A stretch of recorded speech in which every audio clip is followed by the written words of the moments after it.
Oh man, I cried that first night. Everything was so heavy and it was hot. It was the dead of summer out on location, and it was kind of a wake-up call. Those first days in the oil field, if you don't have like a family background with it, is shell shocking. Yeah. It can be offsetting, and there's a lot of people who get into it because they think it's, whether they saw something that's somewhat romanticized or they think it's this one thing, and they go out and they're like, nope, not for me. Yeah, I kind of put all my eggs in that basket. I mean, at that point, I was no longer a French-speaking wannabe dentist. Welcome to another edition of Cold Ones with Cold Bore. I am the host, as usual, Lee Payne. I've got a special guest with me today. It's been a little bit since we've done one, so I'm really excited. Schedules were able to align. Everybody's been running around like crazy. And so I got to bring in our one of our newest hires. Maya is coming to sit in the hot seat with me and have a nice coffee and kind of chat and get to know her a little bit. So welcome, Maya. Thank you so much, Lee. Hi, everyone. It's great to introduce myself. I'm Maya Morad, and I'm part of the ACE team here at Cold Bore. So, do you want to, I guess, real quick, since you mentioned ACE, and a lot of people don't know what that is. So I'll let you maybe say ACE. I know what it stands for, and you can say it or I can say it. You can say it. So it's Advanced Customer Engagement. And what that is basically what we've tried to do is take our client account management to a next level. And so we brought in people like Maya, who is extremely intelligent, which y'all find out. She's far more intelligent than I am. And that'll become very apparent as we go through this. So, so she's been with Cold Bore about, 4 months? 4 months now. Yeah, right after the first of the year, I believe. Right, new year, new job. Hey. Thrilled to be here. We're going to start really basic. Where are you from, Maya? Like, where were you born? Where'd you grow up? So I was born here in Houston, Texas, and then I kind of ping-ponged throughout to Amarillo for a little bit, then mainly in Dallas. And then my senior year of high school, I moved to Lafayette, Louisiana. So from there, I kind of just became an LSU Tiger. Yep. Went to college, got my undergrad in biology and French, thinking I would be a dentist. And right before graduation, I said that was not for me. And I kind of had a little come to Jesus moment. What am I going to do? Yep. It was between interior designing and petroleum engineering. And my mom said I did not have the eye for interior design. And so petroleum engineering it was. And I signed up for classes like the next week and enrolled. And I kind of pivoted myself into this career like that. So there's a lot to unpack there. Real quick, so did you go to LSU? I did go to LSU. Okay. So there's going to be some of the people who watch are big LSU fans. I did do petroleum engineering at UL Lafayette. So, Raging Cajun as well. There you go. Okay. So Amarillo to Lafayette is like two worlds away in culture. Right. Amarillo to Dallas to Lafayette. Yeah. So it's kind of an interesting transition, I suppose. My dad's a doctor and we kind of just followed his path. And I guess a few of them were oil cities, but mainly just kind of ping-ponged around Texas, did a little stint in Louisiana, and then made my way back here to Texas. Okay. So a French-speaking dentist. Yeah. I mean, gives you options, I suppose. Yeah, very interesting. Because and then, the shift to interior design. And that's interesting. So that was after you graduated with biology and French, decided no dental school, we're going to be in interior design. Mm-hmm. What, I guess, again, like Amarillo to Lafayette, like interior design to petroleum engineering, completely different paths. I was binging HGTV after I got my wisdom teeth taken out. And so that was kind of the inspiration for that. I was really into it. And then my mom kind of squashed those dreams and came to a more realistic outlook, and petroleum engineering was the one that stood out. Okay. So what was it that brought you to petroleum engineering? Because your dad's a doctor. You didn't really have an oil background. I did First not. in the family? First of the family, okay. Yeah. We come from a family of doctors and engineers. Well, mostly doctors. But after going through biology, I realized I did not like chemistry. So chemical engineer was a no. Mechanical, I just really didn't want to build a robot. Yep. And then you go through civil. I saw you kind of work for the government or do roads. So I was like, no. Petroleum, okay. I speak multiple languages. I can travel. I enjoy math. And so that was just kind of the natural inclination. And I did sign up in January of 2015. So it was really great timing. So you've got a degree in biology and in petroleum. Correct. Okay. Very cool. So you get your petroleum degree from Lafayette, and then you graduated when? I graduated in May of 2019. All right. A lot better time in the industry. A lot better time. Great time to get out in there. I wanted to get back to Texas any way I could. Okay. And through this job, it was obviously Midland. And 4 days after graduation, I packed up everything and kind of did a one-way trip to Midland. And that's where I stayed for about 5 years. Nice. Yeah. Midland was a draw. I mean, that was the big place to be in 19 as the industry was kind of recovering. And so you get your first job out of college, move to Midland in 19, and then COVID hits. COVID hit. So what was that like in Midland? Because I know the few times I traveled to Midland during COVID, it was one of the few cities that was probably still functioning as normal. Yes, it couldn't stop.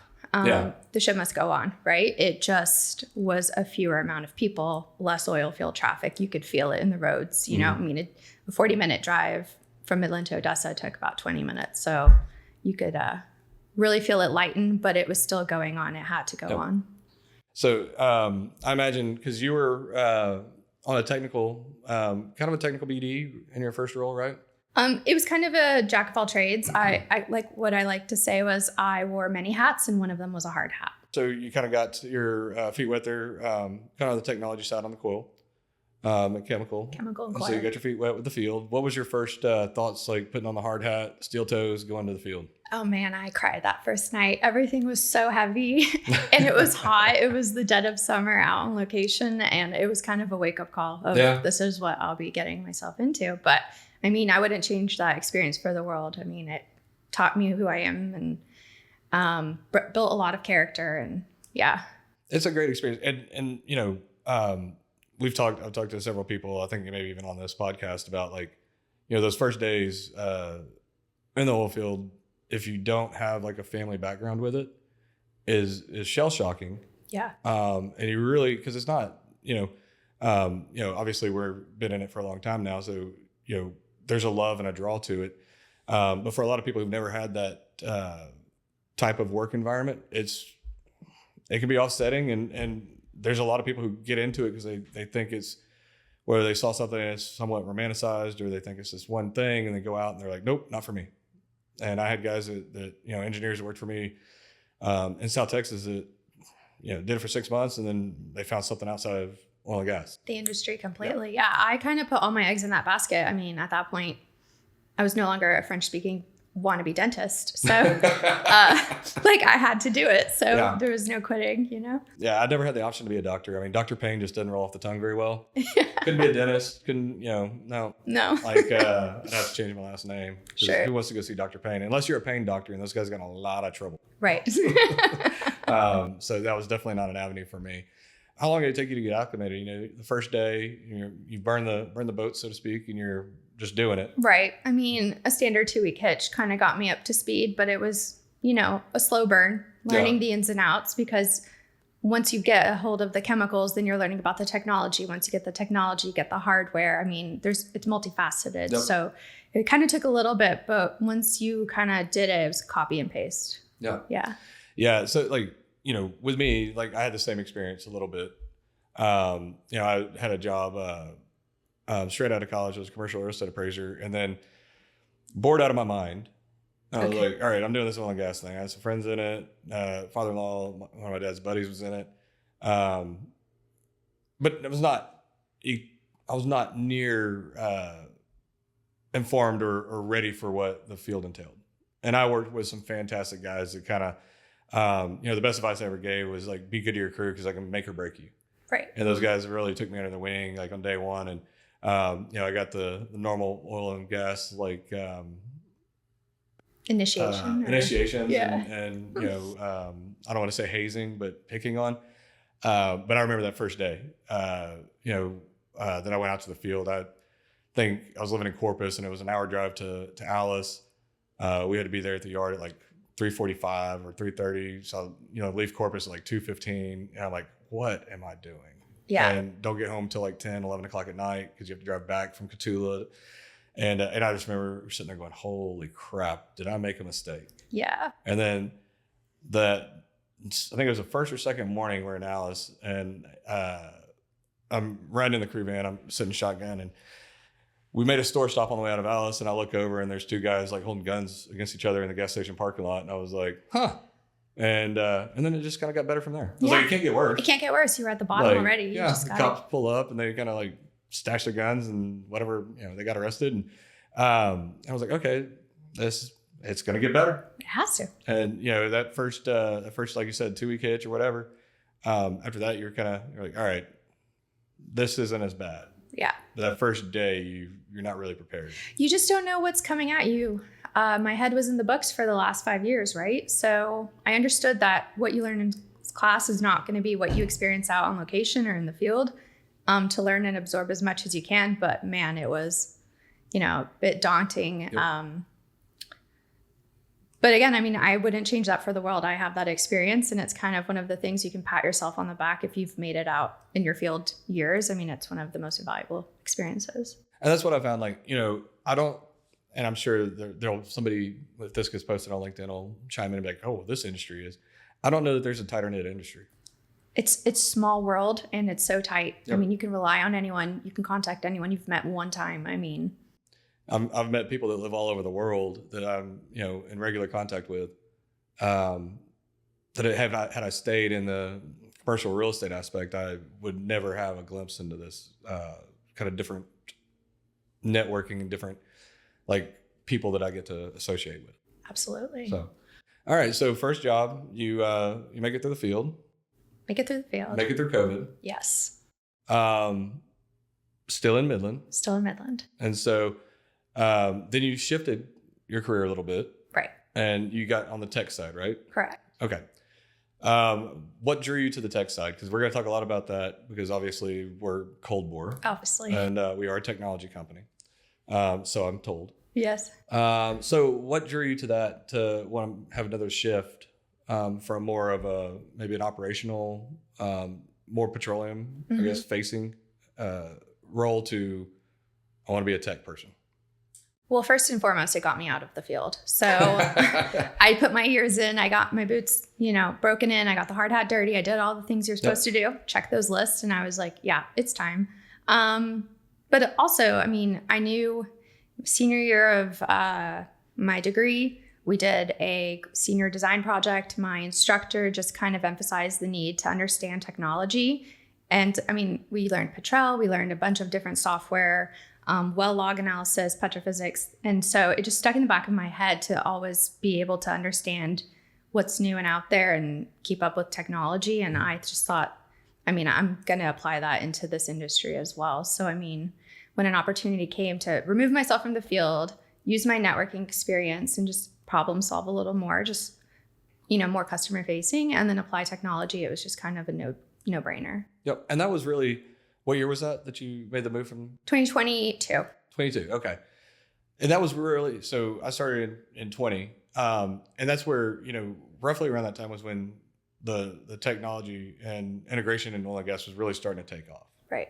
And so it's been interesting seeing all the different things. I mean, you go back to I can't remember what year was the first frac conference out of COVID. It may have been where I met you the first time. You saw more technology companies there.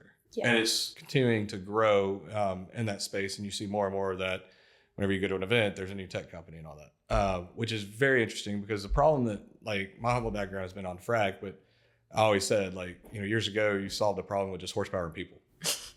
Something happened on location. Well, we obviously need more horsepower. Right. Or more equipment, or just throw some more people at it and we'll figure a way out. And there wasn't a whole lot of look at the data, the analytics to tell you, hey, you're solving a short-term problem, but you're not fixing the problem. Right. So, okay. So you're in Midland still. When did you move to Houston? I moved in September of 2023. Okay. And I think we talked a little bit when you first moved down here. We had timing did not line up for either of us to actually hire Maya back then. Right. We had some conversations and it just didn't work out at the time. And so you get to Houston, you make another role to a different tech company. Right. A little bit more software code-esque, I guess. Sure. And so you're kind of starting to really round out, and you found that the tech space is where you want to be. Right. It solidified it. I mean, again, there's no going back, especially I did my field time. I'll reiterate, I don't want to go back into the field. So we're sending you to the field next week. I'll be in, We'll talk about your pending trip, because that's going to be really exciting. Now you're the account manager for several accounts based in Houston and elsewhere. We got one that takes up a lot of your time. And you're becoming kind of a specialist in remote ops. Yeah. I mean, it's just another feather in my cap that I'm really enjoying, this remote operations. And it allows you to apply problem solving with people. You'll still need people, just maybe remotely. What's really great is to see, like you're saying, it's more accepted in the industry. A few years ago, it was still kind of Big Brother-esque. It was more, what are you doing with this data? And now it's just enabling people to make more optimization, more efficiencies, just make their overall operations better. So it's really great to be part of that shift in the industry where technology is just driving them to make these better decisions quicker, faster, better, more efficient, all those things. So you've been with us since January. I will say this. I got a lot of very positive feedback when you made your announcement on LinkedIn. Really? Yeah, you've done a very good job of building a reputation. I don't know how much you paid. I need to find out who you use from a, reputation builder. Okay. Yeah. I could probably use some of that. But yeah, that's awesome. I was very, I knew I made a good hire because I don't make bad hires. Of course not. I mean, it's me good, also. Yeah. But it's always very nice because reputation carries a long way in this industry. Absolutely. And so, kudos to you, because there's a lot of people who've reached out and said, hey, great. And to the rest of the sales team, when y'all came on board, I got the same feedback. Yeah. So don't get your feelings hurt. Yeah. Okay. So now we're going to talk a little bit about like personal interest and stuff. I love doing this. This is part of the fun. You've got a trip planned. I do. Coming up. Where are you going? When are you leaving? So when this is being recorded, I'm leaving tomorrow. So I will be headed to Egypt with my sister for about a week to go explore some pyramids, temples, just the great abroad. Yeah. So I'm very excited. It all stemmed from our love of the 1999 movie, The Mummy. Oh my gosh. This is why this trip is happening? This is why it's happening. I thought there was more of like a cultural like relevance, but no, it's Brendan Fraser, huh? Brendan Fraser, Rachel Weisz, that whole thing. So we've just loved that movie and like the lore that is Egypt and just the timing, right? It's not too hot. She's graduating medical school. It's time for a little vacation. So she's going to be the doctor. She's going to be the doctor. We got 1 out of 3 of us. Is she a French speaking doctor? No, she never learned the French actually. I think she missed something there. She missed. Yeah, she would have killed it. But Gotta be a French speaking doctor. No, I mean, if you don't, what's the point? So obviously, I missed that. Yeah. Okay, so Egypt, and if I'm not mistaken, you do enjoy traveling. I love traveling. You've been all over the world. Yes. Or what's the most probably exotic place? I mean, I guess Dubai you can consider somewhat exotic, right? My parents did used to live there, but Europe's kind of the one I've crossed off a lot of countries, especially during Christmas time. Belgium just really stuck out because you could have fries, chocolate, beer, and waffles all in like one city. So it's like the perfect mix of everything you could want. I mean, traveling's really fun, exploring new cultures, meeting new people, taking time off work. So, okay. When did your parents live in Dubai? They lived there between 2021 to 2023. Okay. Nothing against like Lafayette. I love Lafayette. Nothing against Amarillo. I love Amarillo. Nothing against Dallas. I love Dallas. I feel like you got the short end of the stick though, when they moved to Dubai and you were I was in Midland. Relegated to Midland. Oh yeah. Amarillo, Dallas, and Lafayette. Yeah. I mean, I got to live through them vicariously through photos, but I was in one desert and I guess they were in another and it was completely different. Yeah. I'm not sure you can compare Dubai to nothing. The Midland desert, but no, both oil and gas places. Both. I mean, I tell you, there is some crossover, but man. Yeah. Definitely a little bit different. Yeah. Okay, so you've been with Cold Bore 4 months. Yes. We do a lot of unique things. We do. Obviously, like the podcast and other stuff. We're big on networking, connecting people. We're actually hosting a poker night tonight. And then we've got the Crawfish coming up in a few weeks. May 3rd. Yeah. What do you kind of like, before you came over here, kind of outside looking in, what was your kind of perception of some of the stuff that we do? Was it kind of like, oh, okay, they're different, I like that? Or was it kind of like, I'm interested? Or is it kind of like, okay, that's weird? The word that comes to mind is disruptive. Yep. And so, I had my experience doing some of the tech stuff where there was more of the, what's the word? Innovative, different, funky things, but something about Cold Bore, you'll take it to the next level. And I really wanted to be part of that, because why not have some fun while you're working hard? Yeah, I thought it was really cool to join a team that works hard, plays hard. Yep. Yeah. And that's, and that's when you look at the sales team or the ACE team, I think we've managed to build a really cool culture here. Yeah. Internally and externally. But I think legitimately most everybody enjoys hanging out with each other, gets to know people on a personal level, and also, enjoys each other's company. Yeah. Like, it's a lot of fun. We just brought Steve England in the Northeast in. Poor Steve's kind of like out there on an island. Yeah. But he'll be in town in a couple of weeks, and he's really excited. I'm excited to get him down here for the team to meet in person. He's another just kind of like perfect fit for what we're trying to do. And so, this Crawfish event that we have, the 4th annual, it's really cool because it's not just a chance to meet our customers and friends in the service industry and network and all that, but it's a chance for us all to get to hang out. Yeah. And bring the team in and do a little team building and stuff. So I'm big on that. I'm big on, I'm very much a social person. Couldn't tell. Yeah, that's weird. Yeah. More of a like introvert. Oh yeah. But so I'm excited for that because, I think that once you build that culture and you mentioned disruptive, and I think that as in the tech space, you almost had to be early on. You had to get people to say, hey, okay, like, why haven't we done something like this? And so you see that in the kind of conversations, because I've had conversations here recently where the use of data is still a little bit of a foreign deal for a lot of people.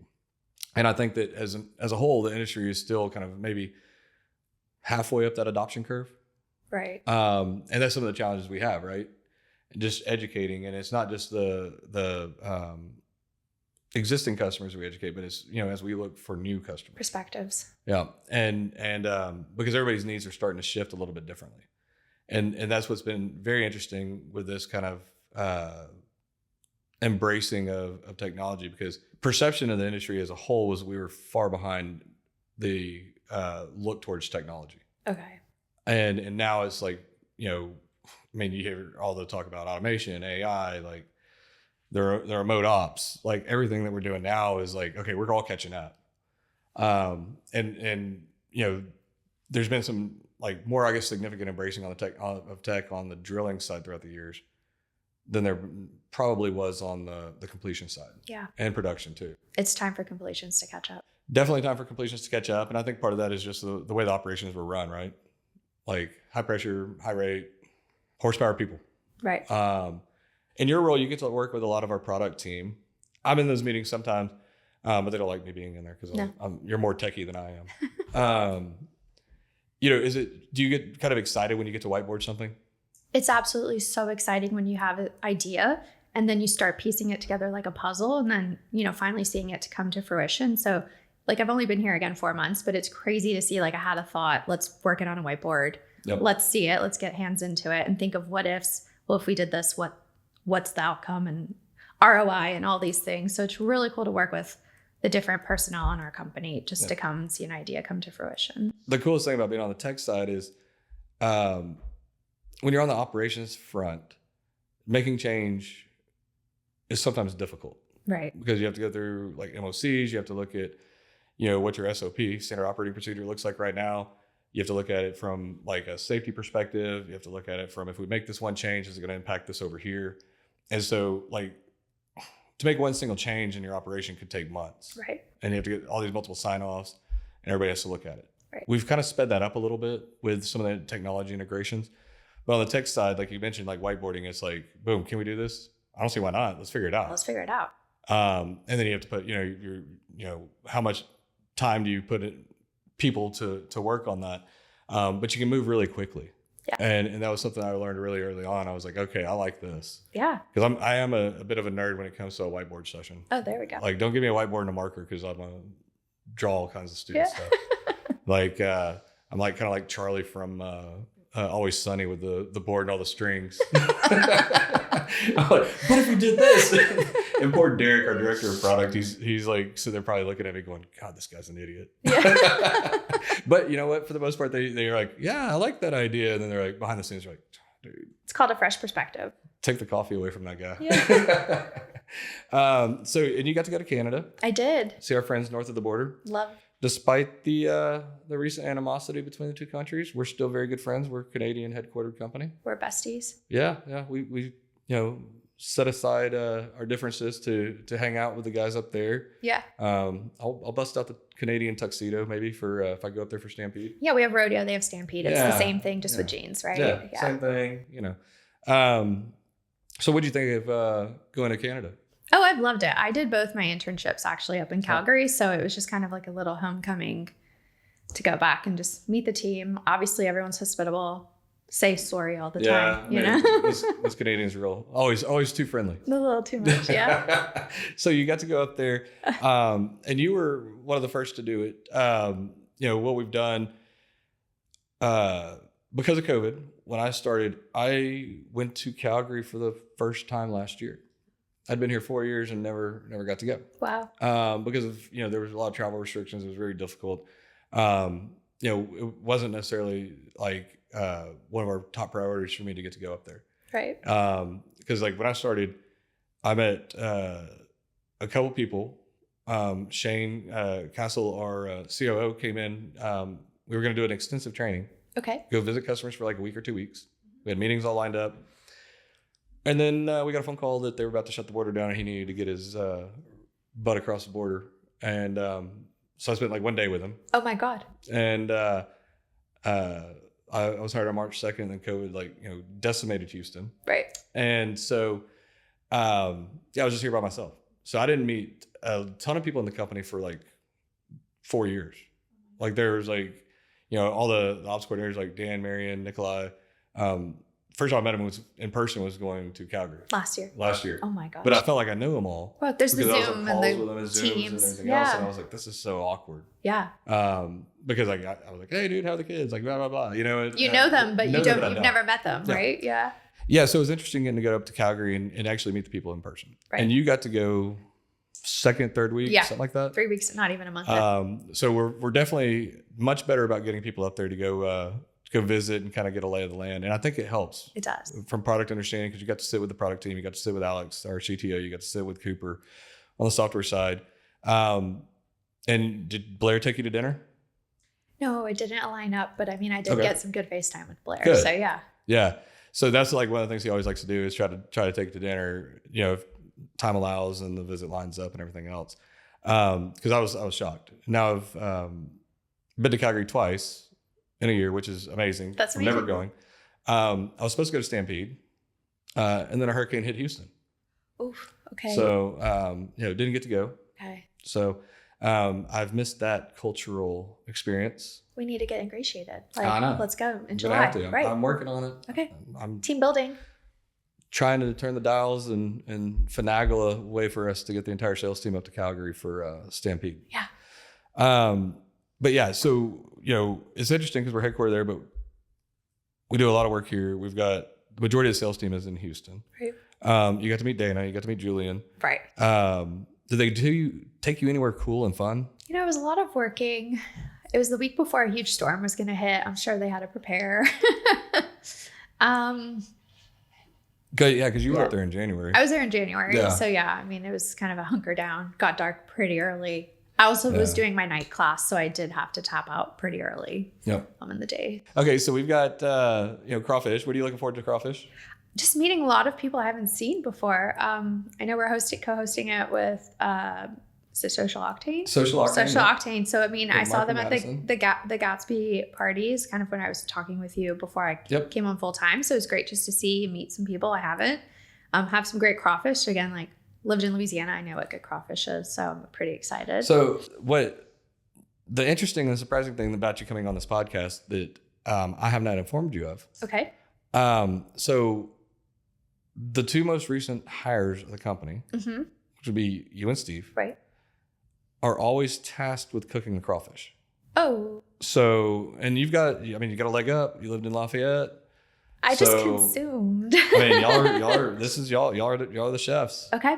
No, I'm just playing. I hope you like it spicy, because what's the point? Otherwise, okay. Yeah. So are you a crawfish eater? I love it. Okay. I guess something very particular to Lafayette that I noticed that maybe I didn't see in Baton Rouge or New Orleans is like they take their sauces seriously. Like in Lafayette, all the different crawfish places had like the different ingredients for you to create your dipping sauce for your crawfish. Okay. And so now when I talk to my sister who's in New Orleans, I was like, what sauce did you make? She's like, they just have melted butter. Yeah. So you need to have your like Tony's, you need to have your mayo, your Worcestershire, your all of those things just to create a good dipping sauce. We'll have to make sure we get some ingredients for that, because I'm usually a dry spice dipper. Crawfish is like my favorite food. It's also my favorite thing to cook. Okay. Well. Probably. And but I'm a dry guy.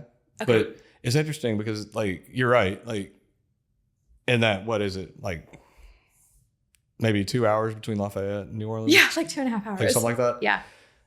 Like that the style and the flavor varies. Right. Goes from Cajun to Creole. It's a very different thing. It's a very different flavored, different vibe and all that. Like I went and ate crawfish last night. Oh my gosh. Here in Houston, and I bet you I'd eat like 2-3 days a week. I absolutely love crawfish. Oh my God. And because you only get it for a short period of time. Now the season's gotten longer. Sure. I'm excited about this because last year I was really worried because the crawfish crop was very poor last year. Okay. And I wasn't sure that what we were going to be able to get.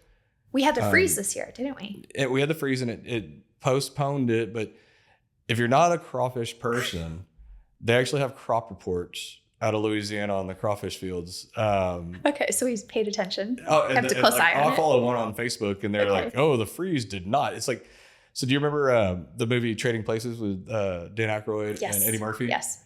Like where they had the frozen orange juice concentrate deal. They talk about the crop report at the very end.